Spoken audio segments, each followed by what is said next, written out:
silver spires of the Galactic Academy gleamed against the swirling violet clouds of the gas giant below. Automated drones buzzed through the arched corridors like metallic insects, their red sensor lights scanning the students passing beneath. Dr. Elias Carter adjusted the strap of his shoulder bag, feeling the weight of the single data chip inside, Earth's last research grant. The chip burned against his ribs like a shame he couldn't shake. Move along, human. A Zephyrian guard nudged him with the butt of a plasma rifle, its segmented armor clicking with each motion. The alien's faceted eyes reflected Elias's face a dozen times over, each reflection smaller and more insignificant than the last. Elias didn't argue. He'd learned that lesson 3 weeks ago when Chancellor Vexis had first proposed the expulsion. The memory still stung. The way the amphitheater had erupted in laughter when the Zephyrian bureaucrat waved a hand and declared, "Humanity's sciences are to interstellar physics what cave paintings are to quantum holography." The dismissal bell chimed, its melodic tones reverberating through the Academy's crystalline walls. Students poured into the hallway, their varied forms casting strange shadows. A group of Vorak cadets in their sleek black uniforms slowed as they passed Elias, their 4 jointed fingers twitching in mock salute. "Leaving so soon, soft skin?" one hissed, his voice like grinding glass. "Don't worry, we'll take good care of your, what was it called, quantum theory?" The others clicked their mandibles in laughter. Elias kept walking. He'd spent 6 years here, 6 years of being the only human in the advanced physics wing, 6 years of watching his research proposals get buried under piles of more promising projects from species with bioluminescent skin or natural plasma resistance. The central courtyard was already crowded when he arrived. A ceremonial pit burned at its center, the flames licking at the edges of a holographic projection, Earth's flag rotating slowly above the pyre. Chancellor Vexis stood on the raised platform, her chitinous arms folded. "Today marks the end of an unfortunate experiment," she announced, her voice amplified across the courtyard. "The Federation Council has determined that human students no longer meet the academic standards required for—" A loud crack interrupted her. Elias turned to see Professor Krell, the Academy's Vorak tactical instructor, snapping a human-made data slate between his clawed hands. The fragments clattered to the ground. "Primitive tools for a primitive species," Krell rumbled, his massive frame blocking the sunlight. "Tell me, human, did you really think your kind could contribute anything of value?" Elias met the professor's gaze. He'd sat through Krell's lectures on the inevitability of Vorak dominance. He'd listened to the way the other students whispered about humanity's biological limitations. He'd even bitten his tongue when his own thesis on gravitational harmonics was dismissed as quaint. But today, he had nothing left to lose. "We contributed enough to save your homeworld during the Arcturan plague," Elias said quietly. "Or did the Federation forget who synthesized the cure?" The courtyard went still. Even the drones paused in their patrols. Vexis's antennae twitched. "A fortunate accident, one your species has ridden to relevance for far too long." She gestured to the fire. "The age of human participation in galactic affairs ends today." The flames surged as the holographic flag dissolved into embers. Elias felt the heat on his face, but he didn't look away. He'd downloaded every scrap of research he could before the purge. Every formula, every schematic, every forbidden experiment the Federation had deemed too dangerous for human hands. A transport shuttle hovered at the edge of the courtyard, its ramp lowered. The last of the human students, barely a dozen now, filed aboard under the watchful eyes of more Zephyrian guards. A young woman near the front tripped, her bag spilling notebooks across the polished floor. "Leave it," a guard snapped, shoving her forward. Elias bent down. He picked up one of the notebooks, its pages filled with equations. The guard leveled his rifle. "I said leave it." For a heartbeat, Elias considered arguing. Then he slipped the notebook into his bag alongside the data chip and stepped onto the shuttle. The ramp hissed shut behind him through the viewport. He watched the academy shrink into the distance. The ceremonial fire was still burning. One of the younger students, a boy who couldn't have been older than 19, knelt by the viewport, his breath fogging the glass. What do we do now? Elias tightened his grip on the bag, the weight of the stolen research pressed against his side. Now, he said, we show them why they should have been afraid of us all along. The shuttle jumped to warp, leaving the academy, and the Federation's mercy far behind. The transport shuttle touched down in what was left of Geneva, its thrusters kicking up dust from the rubble of the old United Nations complex. Elias Carter stepped out, his boots crunching on broken glass. The data chip in his pocket felt heavier than it should. Earth's last research grant signed by a desperate planetary council. You're late, a voice called from the shadows.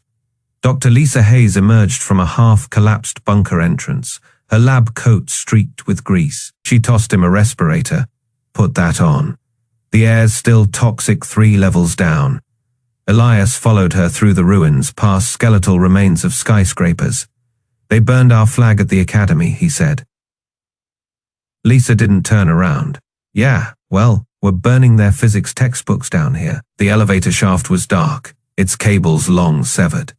They climbed down a makeshift ladder bolted to the wall, the metal groaning under their weight. At the bottom, floodlights flickered to life, revealing a cavernous chamber carved beneath Geneva's ruins. General Riker stood at the center, his scarred hands resting on a console. Took you long enough, Carter. Elias stared at the device dominating the room, a ring of pulsating coils surrounding a core of swirling dark energy.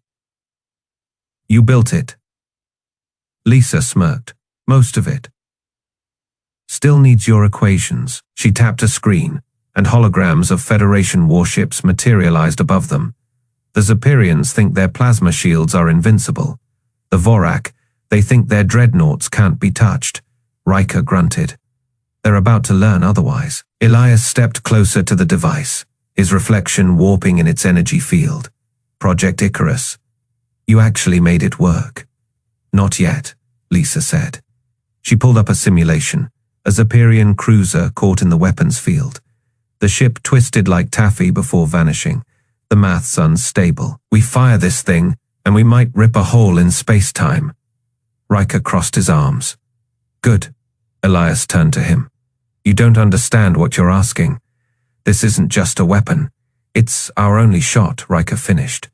The Federation expelled our scientists, banned our ships. They think we're back to throwing rocks. His fist clenched. Let's show them what human rocks look like. Lisa brought up a star map. The Vorak have a listening post on Luna's far side, minimal defenses. If we test Icarus there, no, Elias cut in.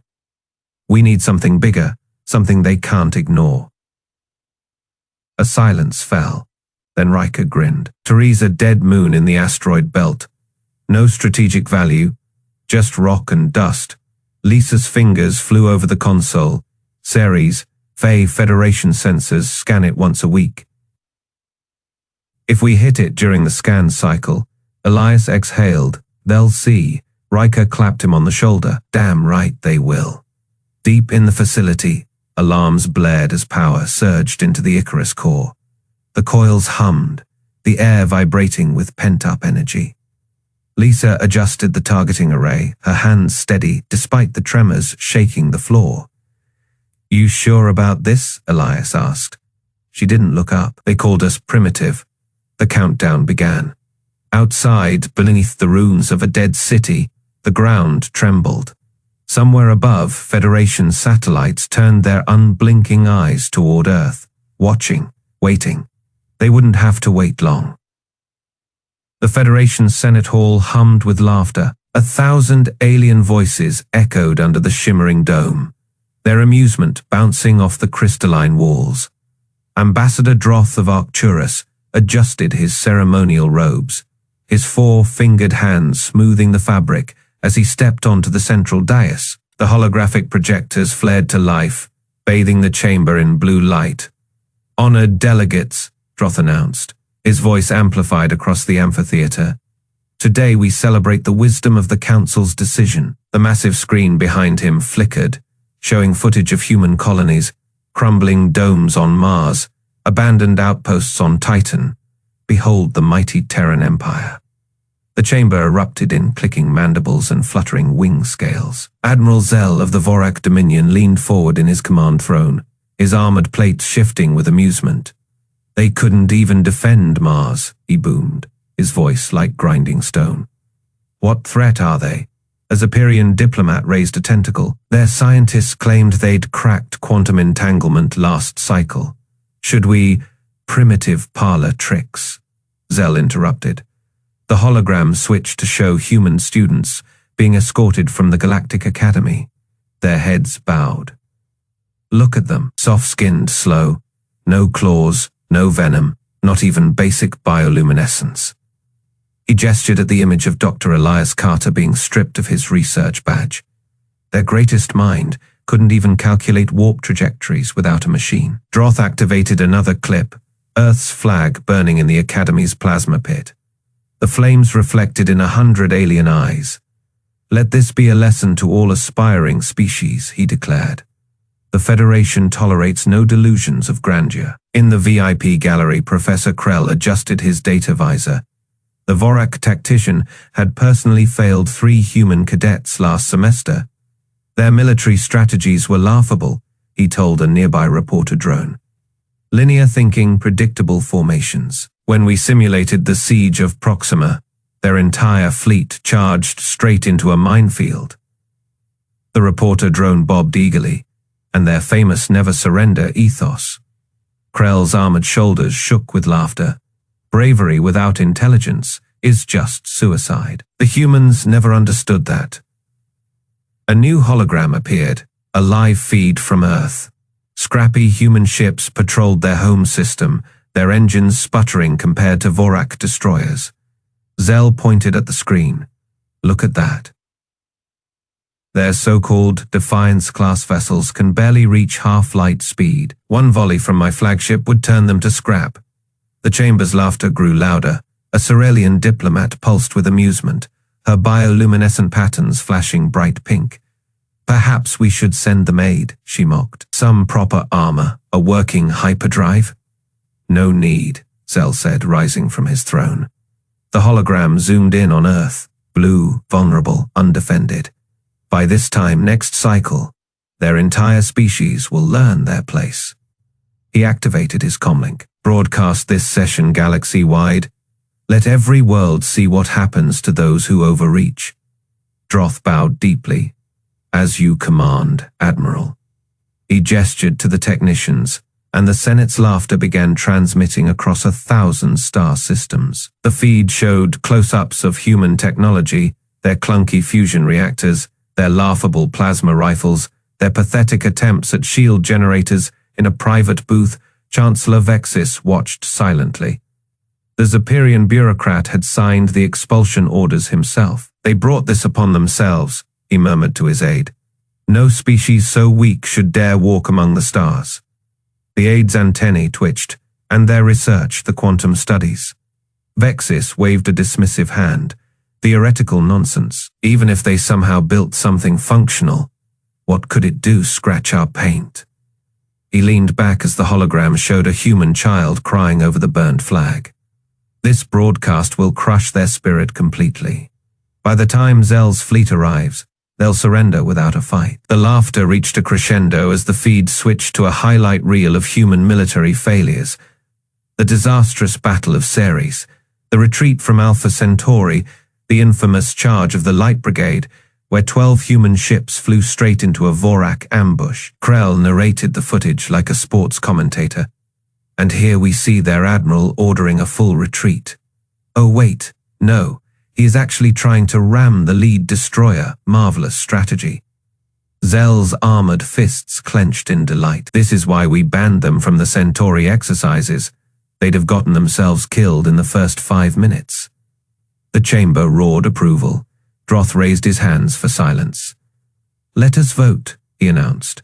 The hologram displayed a new image, Earth with a giant red X across it, all in favor of publicly designating humanity as a non-threat species. The vote tally flashed instantly, Fey approval. The Senate erupted in cheers. Reporter drones zipped through the chamber, capturing the celebration from every angle. This broadcast would run for cycles, cementing humanity's humiliation across the galaxy. As the delegates began dispersing, Zell activated his private comm. "Prep the fleet," he ordered his second, in command. "We jump for Sol in 6 rotations." He glanced at the frozen image of Earth on the screen. "Let them hear their own laughter as we burn their cities." In the shadows of the transmission booth, a single technician hesitated. His claws hovered over the controls.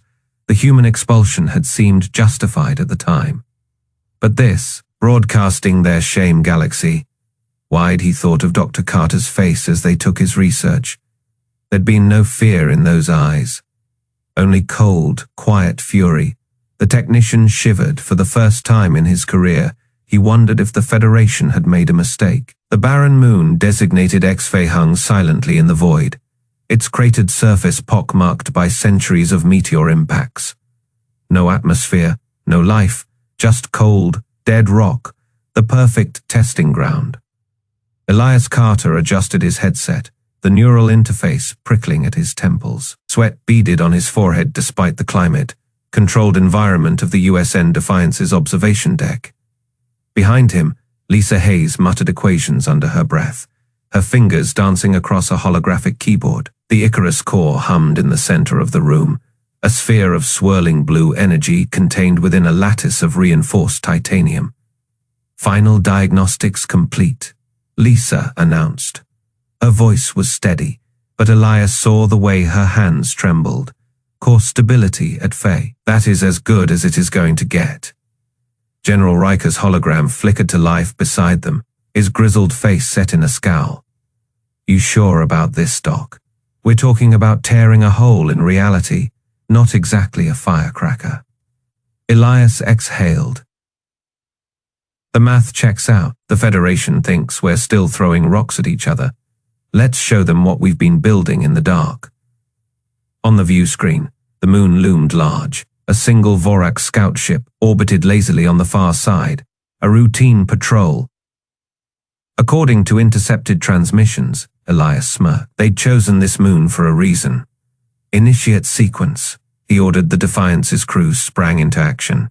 Klaxons blared as power surged through the ship's conduits, feeding directly into the Icarus core. The sphere pulsed brighter, tendrils of energy licking at its containment field. The deck plates vibrated beneath their feet. Lisa's voice cut through the noise. "Space-time distortion increasing. 10 seconds to activation." Elias gripped the console. "Vorak's ship still hasn't noticed us." "Negative," replied Lieutenant Cho from the sensor station. "Their shields are at standby." "They're—" he paused. "Wait, they're hailing us." A crackling transmission filled the bridge. The Vorak commander's voice dripped with bored arrogance. "Unknown human vessel, you are in restricted space. Power down your engines and prepare for boarding." Elias exchanged a glance with Lisa. She nodded. "Fire." The Icarus core flared. A beam of blue-white energy lanced toward the moon, striking its surface with eerie silence. For a heartbeat, nothing happened. Then space itself rippled. The moon's surface fractured like glass, cracks spreading in impossible geometric patterns. The Vorak scout ship's engines flared as it tried to flee, too late. The distortion wave hit it mid-turn. The vessel twisted, its hull warping like taffy, before vanishing into a pinprick of light. The last garbled transmission echoed across the bridge. "What do they do?" Silence. The view screen showed only empty space where the moon had been. No debris, no radiation, just nothing. Lisa's knees buckled. Elias caught her before she hit the deck, his own heart hammering. Did we just vaporize it? Riker's hologram crossed his arms. No, that moon didn't explode. It got erased. Cho's voice was hushed. Sensors confirm. Total spatial collapse within the target zone. No residual mass, no energy signatures. It is just gone. Elias stared at the void where a celestial body had existed seconds ago. A slow grin spread across his face. Well, That worked better than expected. Lisa swallowed hard. Elias, we just turned a moon into a memory. The Federation's going to notice. Outside, the stars shimmered, not from the distant light of suns, but from the lingering distortion of ruptured space-time.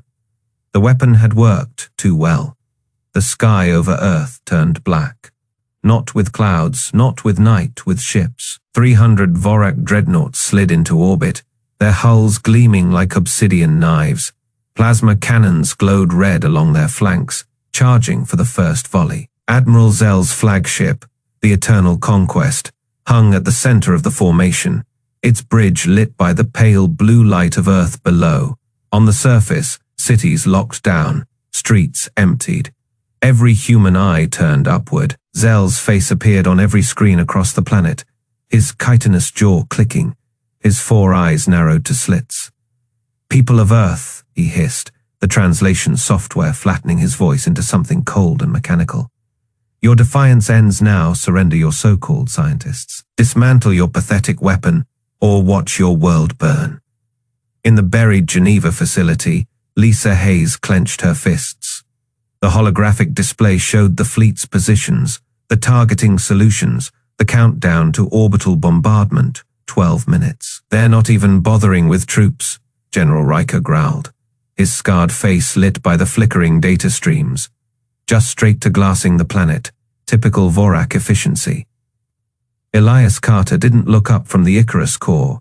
The device hummed, its containment field straining. "They think well fold, like Mars, like Proxima." His fingers danced across the controls. "They don't know what we built down here." Above them, the Eternal Conquest's main cannon reached full charge. A single shot would crack a continent. Captain Nara of the Zeperian battleship Storm's Edge watched the Vorak fleet with growing unease. Her feather, like sensory tendrils, twitched. "This is excessive," she murmured to her first officer. "A full siege fleet for one planet for humans." The officer, a young Zeperian with blue-tinged plumage, shrugged. "The Admiral wants to make an example. After what they did to the scout ship," Nara cut him off. "I know the reports, but something doesn't feel right." On screen, Zell's face reappeared. "Final warning, Earth, your time is up." The silence stretched. A single transmission crackled across every channel. No video, just audio. Elias' voice, calm as deep space. "Try." Zell's mandibles snapped shut. "Fire." The Eternal Conquest's cannon unleashed a beam of pure plasma, a spear of light aimed straight at Geneva. It never hit. Space rippled. The beam twisted mid-descent, bending like a ribbon in the wind. For a heartbeat, it hung there. Impossible, unnatural, before snapping back upward, arcing toward the Vorak fleet.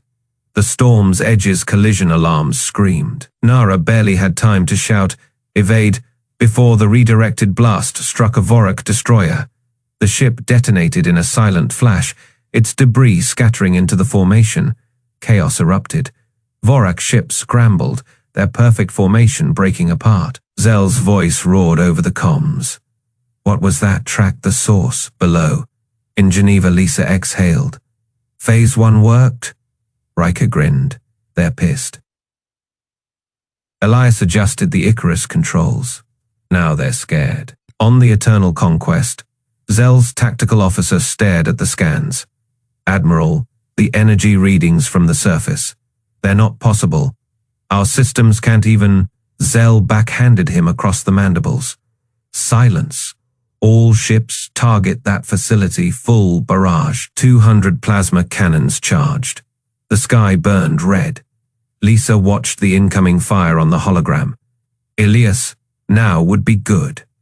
He flipped the final switch. Icarus active. The core flared to life, its hum rising to a scream.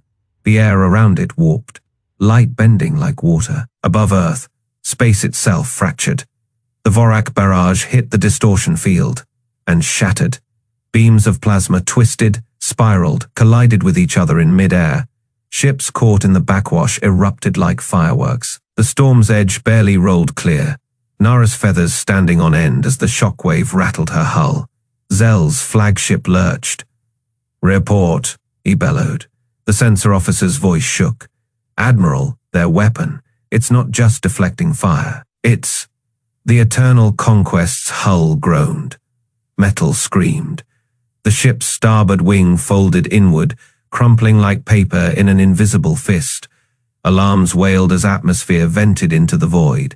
Zell stumbled, grabbing the command throne for balance. On the view screen, Earth hung serene, beautiful, deadly. His mandibles worked soundlessly for a moment. Then, softly, they were never weak.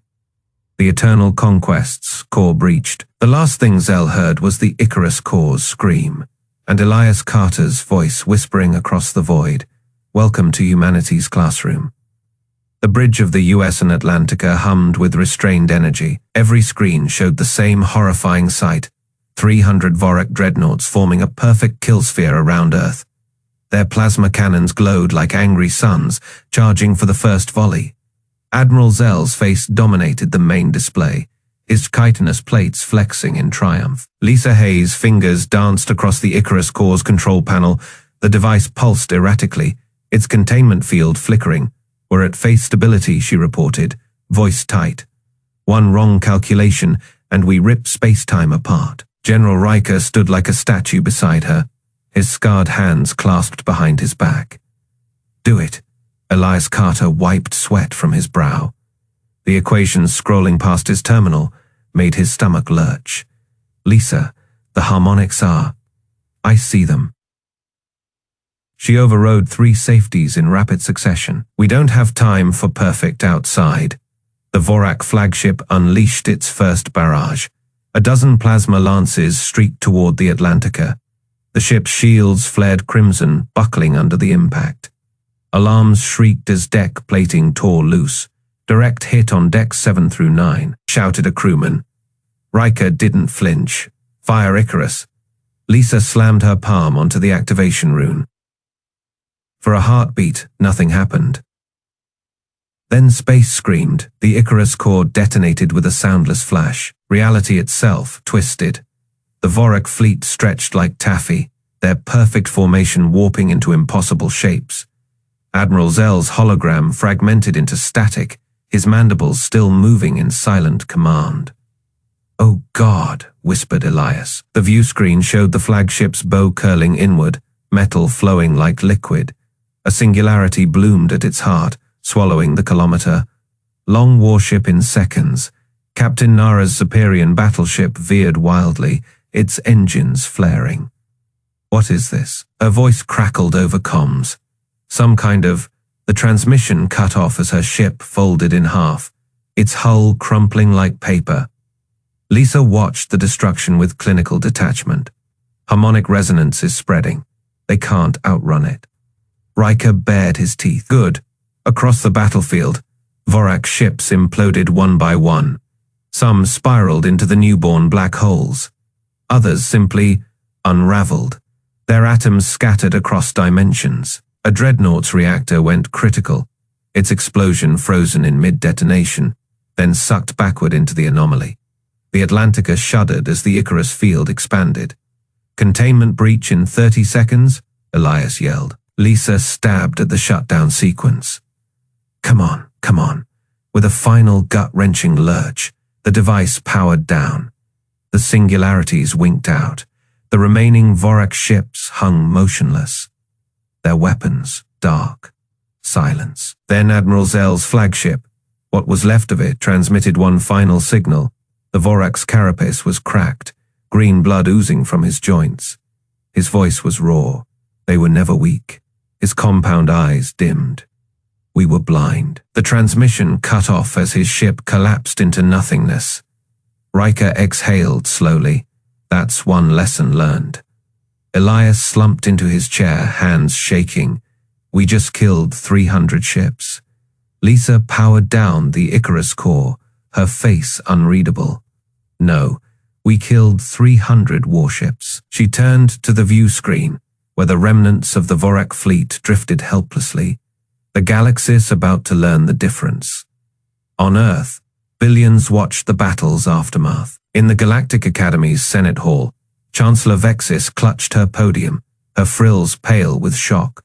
The holograms of Earth's failed colonies still played, but no one was laughing anymore. The Atlantica's comms officer suddenly straightened. Incoming transmission from the Federation remnant fleet. Lisa nodded. Put it through. A Zephyrian captain appeared, his crest flattened in submission. Human vessel, we surrender. Riker crossed his arms. Say it louder.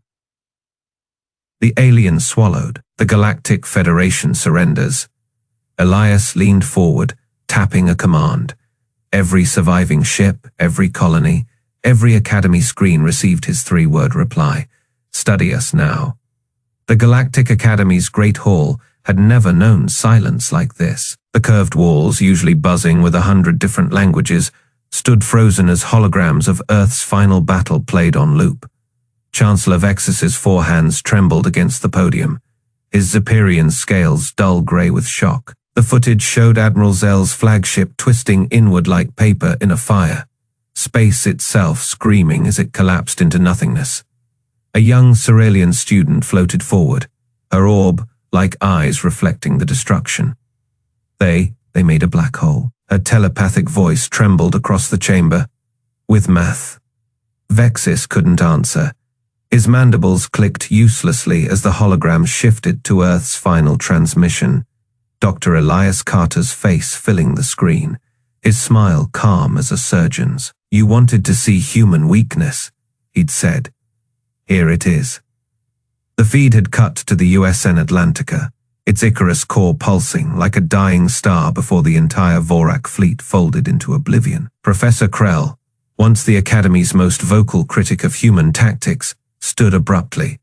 His Vorak exoskeleton, usually a proud crimson, had paled to pink. We need to, his voice cracked. We must contact Earth. Immediately. A murmur spread through the assembled students, Zephyrians, Arcturans, even a few Vespidians who'd once mocked Alan Parker for his soft flesh. Now they huddled together, their appendages clutching data pads showing the same impossible calculations, human equations, human victory. On the projection, Elias's voice continued. The Federation expelled our students, burned our flag. The image cut to Earth's surface, where General Riker stood before a new banner, stitched together from the scorched battle standards of 100 Vorak warships. Now you'll study us. Ambassador Droth, who'd once laughed as Mars burned, now gripped his translator so hard it cracked. They'll demand reparations, he whispered. Colonies, technology, no. Chancellor Vexis finally found his voice. They'll demand this. He gestured to the empty human lecture halls, the abandoned research grants still glowing on forgotten terminals. They'll make us learn. Outside the Academy's observation deck, a new ship approached, not a warship, a simple Earth transport, its hull still scorched from battle. As it docked, the students pressed against the glass. The ramp lowered, and Dr. Lisa Hayes stepped out, her lab coat streaked with grease, a datapad in one hand. Behind her, a dozen human scientists, expelled just months ago, carried crates marked Project Icarus, educational models. Lisa didn't smile, didn't gloat. She simply handed Vexis a data chip. Lesson 1, she said. How to apologize. The chip activated, filling the hall with Earth's anthem and the names of every human student the Federation had exiled. One by one, the alien student stood. A Zephyrian cadet, who'd once tripped Alan Parker in the halls, saluted. A Vorak engineer who'd sabotaged human experiments began to weep. Vexis looked down at the chip, then at Lisa. What happens now? Lisa adjusted her glasses, the same pair she'd worn when the Academy called her research quaint. Now, she said, you take notes. The hall's main screen flickered to life, displaying a single equation, the foundation of space-time manipulation. Human letters glowed above it. Open your textbooks to page 1, somewhere in the back, a young Arcturan whispered. We are so dead. Lisa finally smiled. Not yet, she tapped the pad. But pay attention. This part's tricky. The galaxy had mocked humanity's weakness. Now it would learn their strength, one terrifying lesson at a time.